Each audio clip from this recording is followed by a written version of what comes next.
Bienvenidos al seminario de hoy del ciclo de Enredarnos. Vamos a presentar, Victoria Andrade va a presentar su plan postdoctoral de CONICET. Se titula Impacto toxicológico de nanopartículas de sílice en microcrustáceos. Y bueno, su postdoc está dirigida por la doctora María Florencia Gutiérrez y por la doctora Jimena Casenave. Ella trabaja en el laboratorio de Plankton, Vicky, y bueno, nos va a contar entonces su plan, y después al final podemos hacerle algunos comentarios, algunas preguntas, como siempre. Vicky, te cedo la palabra. Bueno, gracias. Voy a compartir pantalla.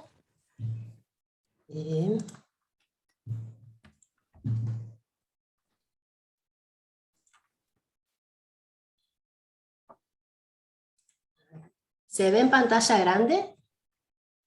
No. Yo lo veo bien. Sí, ahí está, ahora sí. Ahora sí. Sí, se ve bien. Sí, se ve bien. Bueno, muchas gracias por la presentación y por la oportunidad para contarles un poco en qué estamos trabajando. Y bueno, como decía André, mi plan se titula Impacto toxicológico de las nanopartículas de sílice en microcrustáceos, y bueno, está desarrollado principalmente en el laboratorio de Plankton y también con colaboración con el laboratorio de ictiología, y es dirigido por Flor Gutiérrez y codirigido por Jimé Casenave. Bueno, primero para contarles de dónde vengo y mis experiencias en ciencia. Curiosamente, mi tesina de licenciatura, que fue mi primera experiencia en investigación, la desarrollé en este instituto, dirigida por Flor Gutiérrez y codirigida por Ana María Gañetel, en donde analizamos el efecto de una mezcla de glifosato y atracina sobre el comportamiento de evasión del zooplancton frente a la presencia de un pez, que fue un análisis muy interesante, y en el que también me ayudó mucho la Noe Fantón, siendo nuestra primera experiencia, digamos, en ciencia. Además, luego realicé una tesis doctoral con una inversión de los roles de dirección en el laboratorio de ecotoxicología de la FUC, en donde analizamos diversos efectos de los plaguicidas sobre el zooplancton. En primera instancia, analizamos los efectos de una mezcla de glifosato y cipermetrina, tanto sobre la mortalidad de un cladócero, de Cerodafnia, como sobre la composición de un ensamble de zooplancton a escala de mesocosmos, y en ambos casos encontramos efectos sinérgicos de esta mezcla. Por otro lado, también realizamos muestreos en la región centro de la provincia de Santa Fe, en tributarios del arroyo Colastiné, cerca de la ruta 19, tanto antes como después de eventos de lluvia, y tomamos muestras tanto de los arroyos como del agua de escorrentía, mediante colectores ubicados en las riberas de los ríos, y encontramos patrones muy interesantes, ya que esta deriva de plaguicidas y nutrientes dependió de diferentes factores, como el estado fenológico de los cultivos, ya sea si era previo a la emergencia del cultivo durante el barbecho químico, o posterior a la emergencia del cultivo. También un factor condicionante fue la cobertura vegetal de riberas, siendo la vegetación leñosa, o sea, árboles y arbustos, mayor eficiente en la mitigación de esta deriva. También, bueno, distintas propiedades de los plaguicidas, como ser su solubilidad o afinidad por los suelos, también afectaron esta dinámica. Y a su vez analizamos cómo toda esta dinámica afectaba a la comunidad del zooplancton, siendo una de las principales variables y condicionantes, bueno, el caudal, los nutrientes y la turbidez de los arroyos. Todo condicionado también por estos eventos de lluvia, ¿no?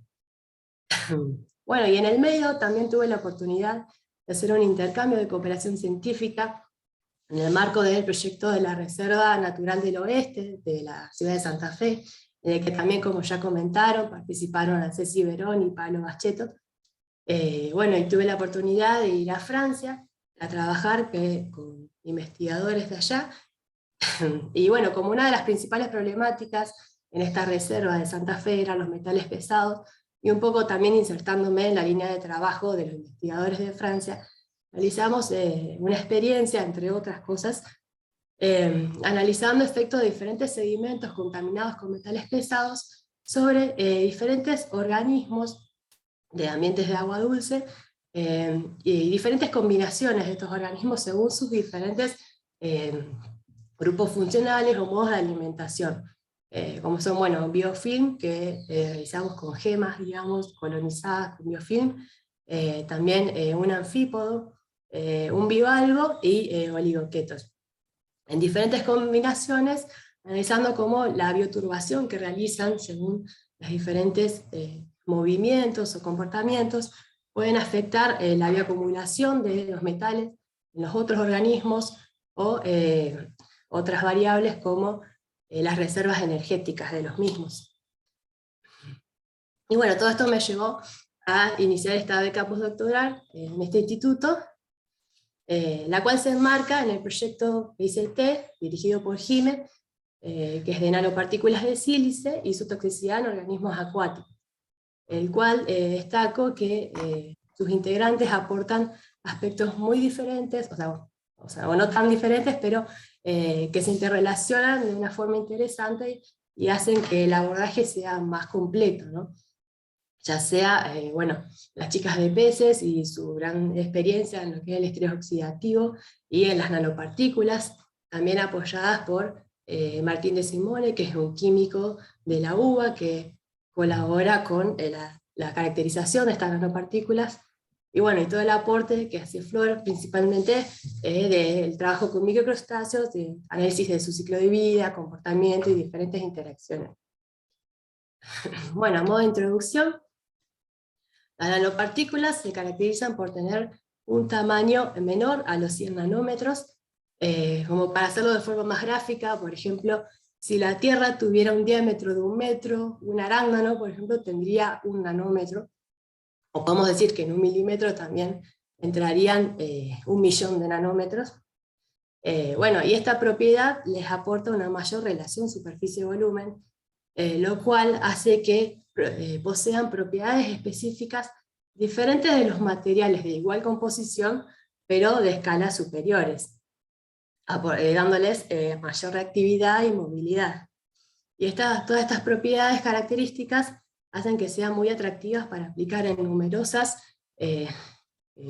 industrias, como ser la cosmética, electrónica, medicina, como aditivos alimentarios, incluso el tratamiento de suelo y agua.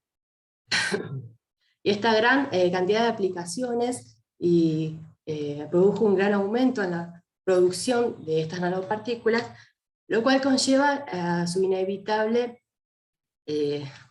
destino en el ambiente, pudiendo llegar al ambiente de diferentes formas, ya sea desde su misma producción, por efluentes ya sea gaseosos, a través del viento y luego a través de las lluvias pueden llegar a los ambientes, o a través de efluentes líquidos, que pueden ser tratados o no, y también llegar al ambiente. Luego de ser aplicados en los diferentes aspectos que ya vimos, pueden ir a través de las aguas residuales domésticas, también luego de su tratamiento pueden llegar al ambiente, o a través de los desechos sólidos, los cuales pueden ser incinerados o no, pero siempre terminan en rellenos sanitarios, los cuales a través de la lixiviación o infiltración pueden ir a las napas que llegan a estos ambientes acuáticos superficiales, en los cuales las nanopartículas, su comportamiento va a depender de diferentes factores, ya sea tanto intrínsecos, o sea, propios de las nanopartículas, como factores propios del ambiente, o extrínsecos. Algunos factores propios de estas nanopartículas que las van a condicionar son el material de las mismas, que pueden ser orgánicas, metálicas, entre otras cosas, su forma, que pueden ser cilíndrica, en forma de tubo, pueden ser esférica, la carga superficial de las mismas, que va a determinar su afinidad por diferentes cosas, como por ejemplo las mismas membranas celulares, el tamaño de las mismas, el cual es uno de los factores que más puede condicionar la misma, ya que se considera que cuanto más chica es una nanopartícula, bueno, por ser mayor esta relación superficie-volumen, mayor sería su toxicidad, debido a una mayor reactividad. Bueno, y el recubrimiento de las mismas también, ya que muchas veces las mismas se recubren con otros componentes para aumentar su estabilidad. Bueno, y otros factores ya propios del ambiente que pueden condicionar este comportamiento de las nanopartículas son el pH, que puede condicionar esta carga superficial, por ejemplo, la conductividad, bueno, la luz, ya que pueden ser fotodegradables, o también el oxígeno, que los puede degradar, la temperatura, los diferentes iones, y también la materia orgánica, que hay varios análisis, incluso la Ani Ale, bueno, y el grupo también han analizado los efectos de los ácidos húmicos, por ejemplo, que pueden llegar a recubrir estas nanopartículas, teniendo por ahí, disminuyendo la liberación de iones, por ejemplo, pero a su vez también no dejan de estar biodisponibles a veces para los organismos. Pero bueno, son diferentes cosas a discutir.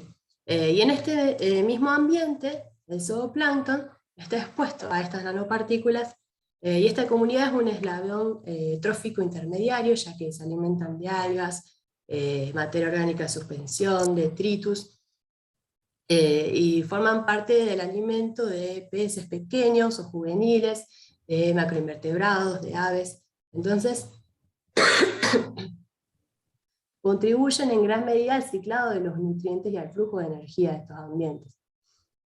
También se caracterizan por poseer una sensibilidad diferencial entre los diferentes grupos funcionales que componen esta comunidad. Además poseen una respuesta rápida a las perturbaciones ambientales, ya que poseen una alta tasa reproductiva, dado a que son también especies pequeñas, y su gran capacidad de dispersión hacen que sean muy ubicuas en el ambiente. Las nanopartículas pueden afectar a estos organismos mediante diferentes mecanismos de toxicidad, que pueden ser mecánicos, por adhesión en las antenas natatorias, lo cual puede dificultar, por ejemplo, huir del depredador, o incluso la búsqueda por el alimento; la adhesión en las sedas filtradoras, que también puede dificultar su alimentación; y la obstrucción del sistema digestivo, que bueno, también puede dificultar la asimilación del alimento. Perdón. Por otro lado, diferentes mecanismos bioquímicos, que son unos de los más descritos de estas nanopartículas, es la liberación de los iones, porque se dicen que luego de ingresar al ambiente actúan como un caballo de Troya, digamos, siendo que sobre todo las nanopartículas metálicas pueden liberar iones en el interior de los organismos, o en el interior de las células incluso, y estos pueden generar la formación de especies reactivas de oxígeno. Esto produciría un desbalance en este sistema de defensa antioxidante, ¿no?, en el que las enzimas antioxidantes no podrían estar compensando este aumento en las especies reactivas de oxígeno. Y que si este desbalance se mantiene en el tiempo, se podría llegar a producir lo que es el daño oxidativo, ya sea la peroxidación lipídica, por ejemplo, al nivel de las membranas celulares, la disfunción enzimática o el daño genético. Bueno, en particular las nanopartículas de sílice están entre las más utilizadas, comparten el podio con las nanopartículas de plata y las de titanio.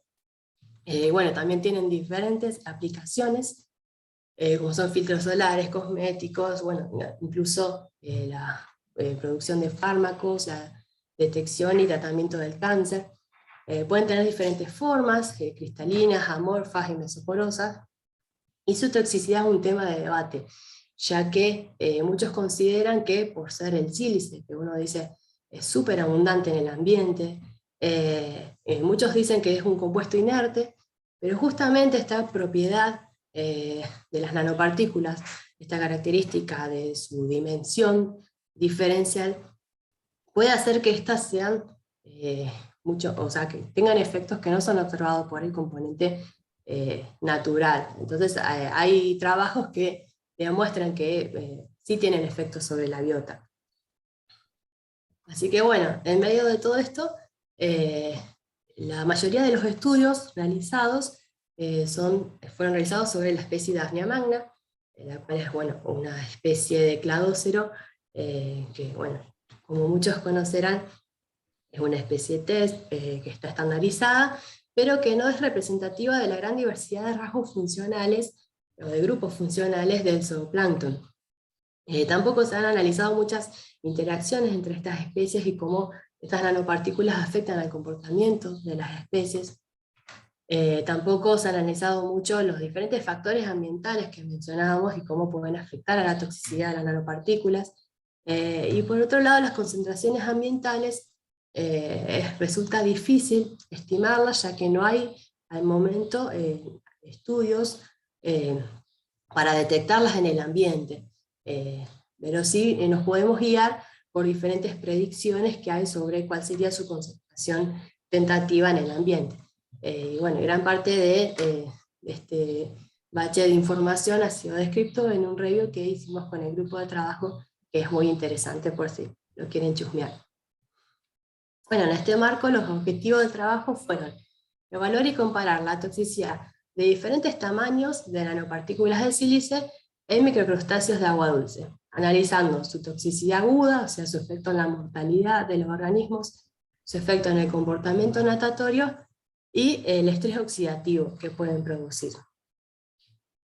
La metodología propuesta es, bueno, para los ensayos de toxicidad aguda y también para los otros ensayos, estamos realizando cultivos de cladóceros en laboratorio, alimentados con algas, principalmente Cnidesmus.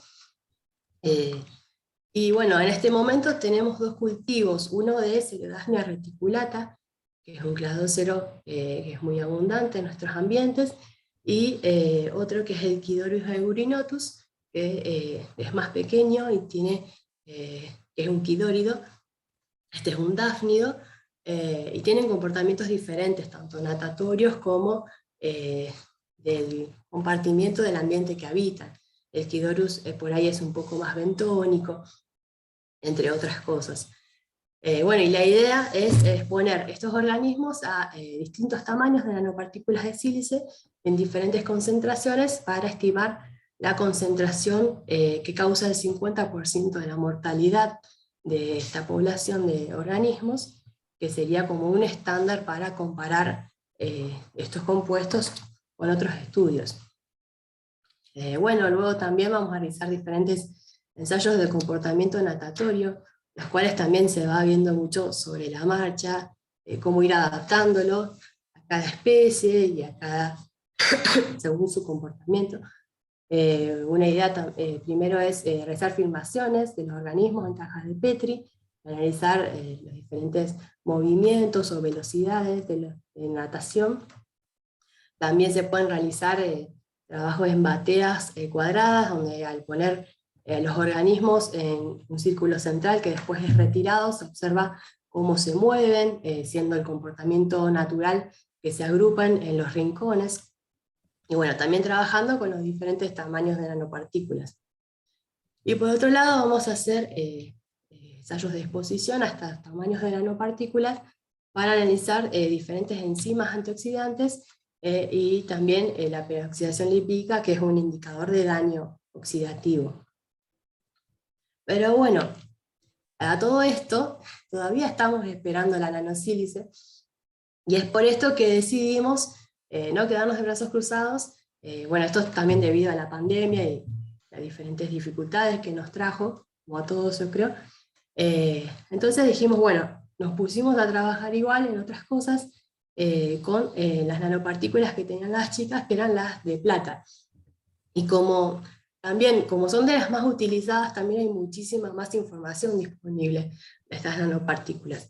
Entonces decidimos incorporar factores ambientales y cómo inciden en la toxicidad de estas nanopartículas, como son, por ejemplo, la presencia de las algas, tanto como forma de alimento, sino como materia orgánica en el ambiente, y también la presencia de los ácidos húmicos, un poco siguiendo la línea de trabajo de Analía también. Así que bueno, en este marco hemos empezado a hacer algunos ensayos, por ejemplo, con Cereodasmia, hemos visto que la presencia del alimento, por ejemplo en este caso no había alimento, y luego tenemos dos concentraciones crecientes de alimento, producía una disminución de la toxicidad de las nanopartículas, es decir, que la mortalidad se producía a concentraciones superiores de nanopartículas, pero bueno, aún así no podemos hablar todavía de inhibición, sino más bien de una disminución, porque seguimos hablando de concentraciones muy bajas de nanopartículas, como en el orden de 1 microgramo por litro, las cuales siguen estando dentro de los rangos de concentraciones ambientales predichas, digamos. Así que bueno, también hemos visto diferentes efectos en ensayos crónicos, como ser una disminución en la talla, una disminución en la frecuencia cardíaca, no sé si llegan a ver el video, pero bueno, donde se puede ver acá el latido del corazón de los organismos. También vimos que los organismos mantenían su reproducción, pero en desmedro de su propio crecimiento. Entonces también vimos como una asignación de energía, digamos, siendo que los organismos expuestos tuvieron que decidir que asignar más energía. Bueno, y también observamos una disminución de estos efectos en mayor concentración de algas. Los datos todavía lo estamos discutiendo y analizando un poco la interacción entre las nanopartículas y estas algas. Así que no es que están todavía terminadas estas conclusiones. Y por otro lado, con la especie Equidorus hemos estado trabajando los posibles efectos de la presencia de ácidos húmicos en estas exposiciones a nanopartículas de plata. Un poco, como les decía, siguiendo el trabajo de Ana Lía, que analizó con el grupo de ictiología el efecto de las nanopartículas sobre la toxicidad en agallas, digamos, de Pacú. Pero bueno, donde observaron que los ácidos húmicos terminan recubriendo las nanopartículas y así disminuyendo la cantidad de iones de plata que liberan y así disminuyendo también su toxicidad. Pero bueno, todavía estamos realizando estos análisis. Así que bueno, muchas gracias.